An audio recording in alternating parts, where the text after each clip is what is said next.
Friends, ಇವತ್ತು ನಾವು ಬಿಸಿಬೇಳೆ ಬಾತ್ ಮಾಡೋಣ. ನಾನು ಫಸ್ಟ್ 2 ಲೋಟ ಅಕ್ಕಿ ತೊಗೊಂಡಿದ್ದೀನಿ. ಅದಕ್ಕೆ 1 ಲೋಟ ತೊಗರಿಬೇಳೆ ಹಾಕಿ ಇದನ್ನು ನೀರು ಹಾಕಿ ಸ್ವಲ್ಪ ಹೊತ್ತು ನೆನೆಯಾಕಿಟ್ಟಿದ್ದೆ. ಒಂದು 10 ನಿಮಿಷ ನೆನೆಯಾಕಿಡಿ ಅಕ್ಕಿನ ಮತ್ತು ಬೇಳೆನ. ಆಮೇಲೆ ಇದಕ್ಕೆ ತರಕಾರಿ ಕ್ಯಾರೆಟು, ಬೀನ್ಸು, ಆಲೂಗಡ್ಡೆ ಮತ್ತು ಕ್ಯಾಪ್ಸಿಕಮ್ ನಿಮ್ಗೆ ಯಾವುದು ಬೇಕೋ ಅದು ಹೆಚ್ಕೊಂಡು ಇಟ್ಕೊಳ್ಳಿ, ಸಣ್ಣಗೆ ಹೆಚ್ಕೊಳ್ಳಿ. ಆಮೇಲೆ 1 ಟೊಮ್ಯಾಟೊ, ಈರುಳ್ಳಿ ಮತ್ತು ಕರಿಬೇವು. ಆಮೇಲೆ ಸ್ವಲ್ಪ ಹುಣಸೆಹಣ್ಣನ್ನು ನೆನೆಯಾಕಿಟ್ಕೊಂಡಿದ್ದೀನಿ. ಬಿಸಿಬೇಳೆ ಬಾತ್ಗೆ ಚೆನ್ನಾಗಾಗುತ್ತೆ.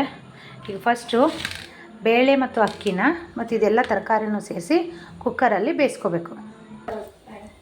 ಸೊ ಈಗ ಕುಕ್ಕರಲ್ಲಿ ಬೇಳೆ ಮತ್ತು ಅಕ್ಕಿನ ಹಾಕಿದ್ದೀನಿ. ಈಗ ಎಲ್ಲ ತರಕಾರಿನೂ ಇದರಲ್ಲಿ ಹಾಕೋಣ. ಸ್ವಲ್ಪ ಪಾತ್ರೆನ ದೊಡ್ಡದಾಗಿ ತೊಗೊಳ್ಳಿ. ಸೊ ಬೇಳೆ, ತರಕಾರಿ ಎಲ್ಲ ತರಕಾರಿನ ಹಾಕಿದ್ದೀನಿ. ಈಗ ಸ್ವಲ್ಪ ಉಪ್ಪು ಹಾಕಿ ಮತ್ತು ನೆಕ್ಸ್ಟ್ ಆಮೇಲೆ ಮಸಾಲೆ ಮಾಡುವಾಗ ಸ್ವಲ್ಪ ಹಾಕ್ಲಿಕ್ಕಾಗತ್ತೆ.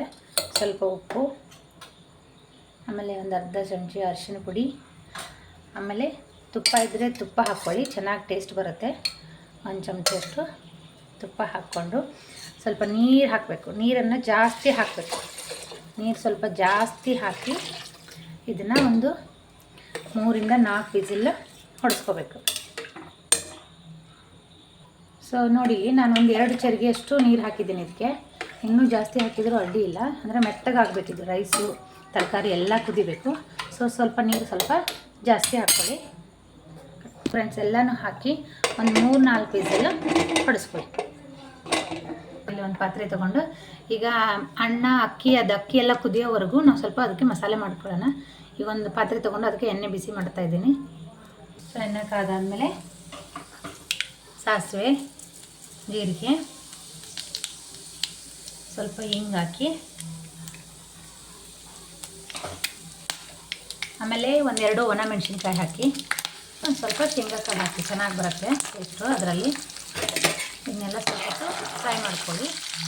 ಶೇಂಗಾ ಎಲ್ಲ ಹುರಿದ ಮೇಲೆ ಸ್ವಲ್ಪ ಕರಿಬೇವು, ಆಮೇಲೆ ಈರುಳ್ಳಿನ ಹಾಕಿ ಚೆನ್ನಾಗಿ ಫ್ರೈ ಮಾಡಿ. ಈರುಳ್ಳಿ ಒಂದು ಸ್ವಲ್ಪ ಹೊತ್ತು ಚೆನ್ನಾಗಿ ಫ್ರೈ ಆಗಬೇಕು. ಸೊ ಈಗ ಈರುಳ್ಳಿ ಎಲ್ಲ ಫ್ರೈ ಆಗಿದೆ. ಈಗ ನಾನು ಹೆಚ್ಚಿಟ್ಕೊಂಡಿರೋ ಟೊಮಾಟೊ ಹಾಕ್ತೀನಿ. ಈ ಟೊಮೆಟೊನೂ ಸ್ವಲ್ಪ ಹೊತ್ತು ಫ್ರೈ ಆಗಬೇಕು. ಟೊಮೆಟೊ ಎಲ್ಲೋ ಬೆಂದಿದೆ. ಈಗ ಮಸಾಲೆ ಹಾಕ್ಕೊಳ್ಳೋಣ. ಒಂದು ಅರ್ಧ ಸ್ಪೂನಷ್ಟು ಖಾರದ ಪುಡಿ ಹಾಕ್ತಾಯಿದ್ದೀನಿ. ನಿಮ್ಮ ಖಾರ ನೋಡ್ಕೊಂಡು ಹಾಕಿ. ಬೇಳೆ ಅಕ್ಕಿ ಜಾಸ್ತಿ ಅಲ್ಲ, ಸ್ವಲ್ಪ ಜಾಸ್ತಿನೇ ಹಾಕ್ಕೊಳ್ಳಿ. ಸ್ವಲ್ಪ ಅರಿಶಿನ ಪುಡಿ, ಆಮೇಲೆ ರುಚಿಗೆ ಎಷ್ಟು ಬೇಕು ನೋಡಿಕೊಂಡು ಉಪ್ಪು ಹಾಕ್ಕೊಳ್ಳಿ. ಆಮೇಲೆ ನಾನಿಲ್ಲಿ ಮಣ್ತುಪ್ಟಿ ಅಂತ ಬಿಸಿಬೇಳೆ ಬಾತ್ ಪೌಡ್ರ್ ಇದೆ, ಚೆನ್ನಾಗಿದೆ ಇದು. ಸೊ ಇದನ್ನು ಯೂಸ್ ಮಾಡ್ತಾಯಿದ್ದೀನಿ. ನಿಮ್ಮ ಹತ್ರ ಯಾವುದಿದೆ ಅದನ್ನು ಹಾಕ್ಕೊಳ್ಳಿ. ಇದನ್ನು ಒಂದು 2 ಸ್ಪೂನಷ್ಟು ಹಾಕ್ಕೊಳ್ಳಿ. ಸೊ ಇದೆಲ್ಲನೂ ಚೆನ್ನಾಗಿ ಫ್ರೈ ಮಾಡಿಕೊಂಡು ನಾನು ಹುಣಸೆ ರಸನ ಮಾಡಿಟ್ಕೊಂಡಿದ್ದೆ. ಈಗ ಈ ಹುಣಸೆ ರಸನ ಹಾಕ್ತಾಯಿದ್ದೀನಿ. ಇದು ಹುಣಸೆ ರಸ ಈಗ ಇದ್ರ ಜೊತೆಗೆ ಚೆನ್ನಾಗಿ ಕುದಿಬೇಕು.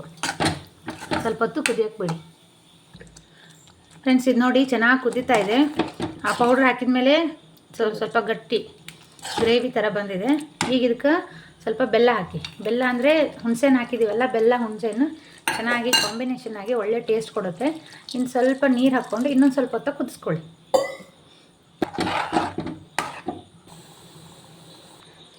ಸೊ ಫ್ರೆಂಡ್ಸ್, ಇದು ಗ್ರೇವಿ ಈಗ ರೆಡಿಯಾಗಿದೆ. ಈಗ ಇದು ಅನ್ನನೂ ಬೆಂದಿದೆ ನೋಡಿ, ಈ ಥರ ಆಗಬೇಕು. ಇನ್ನೊಂಚೂರು ನೀರು ಹಾಕಬೇಕಂದ್ರೆ ಸ್ವಲ್ಪ ಬಿಸಿ ನೀರು ಮಾಡಿಕೊಂಡು ಹಾಕ್ಕೊಳ್ಳಿ. ಇನ್ನೂ ಸ್ವಲ್ಪ ಮೆತ್ತಗಾದರೂ ಅಡ್ಡಿ ಇಲ್ಲ. ಸೊ ಇದನ್ನು ಇದಕ್ಕೀಗ ಮಿಕ್ಸ್ ಮಾಡ್ಕೊಳ್ತೀನಿ.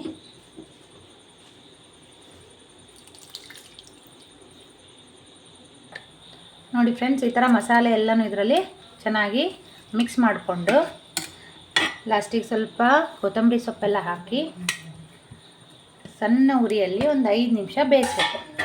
ಸೊ ಅದೆಲ್ಲ ಮಸಾಲೆ ಅದ್ರ ಜೊತೆ ಮಿಕ್ಸ್ ಹಾಕಬೇಕು. ಸ್ವಲ್ಪ ತುಪ್ಪ ಹಾಕಿ ಒಂದು ಸ್ವಲ್ಪ ಇದು ಮಾಡಿ ಇದನ್ನು ಒಂದು 5 ನಿಮಿಷ ಬೇಯಕ್ಕೆ ಬಿಡಿ. ಸೊ ನೋಡಿ ಫ್ರೆಂಡ್ಸ್, ಬಿಸಿಬೇಳೆ ಬಾತ್ ರೆಡಿ ಆಯಿತು. ಟೇಸ್ಟಾಗಿರುತ್ತೆ, ಚೆನ್ನಾಗಿರುತ್ತೆ. ಬೂಂದಿ ಕಾಳು ಹಾಕ್ಕೊಂಡು ಟ್ರೈ ಮಾಡಿ, ಚೆನ್ನಾಗಿರುತ್ತೆ.